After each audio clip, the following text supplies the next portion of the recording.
عاد كتشوف واحد المناظر في البحر شكال، كتلقى وحده شاده في واحد وداخله معاه البحر، كتقول ليه عندك يكون هنا القرش، ويا راه ما شافش التمساح اللي داخل معاه.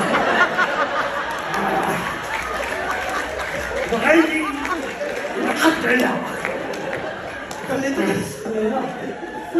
وتا هو كتلقاه شاد فيها وكيبدا يلا درخان ويا انا نتلاقاها تهبط تجبد الغواصه اللي مشات تحت القطيطان. ولكن وخاوك البحر ديال شحال هادي ماشي هو البحر ديال صراحه شحال هادي دابا الصياد. شوف مثلا الصياد كان كيلوح الصناره كيطلع ميرنا، ما يجي فين يلوح الصناره عاوتاني كيطلع الطون. دابا كيلوح الصناره كيطلع كارسون الطون ديالو.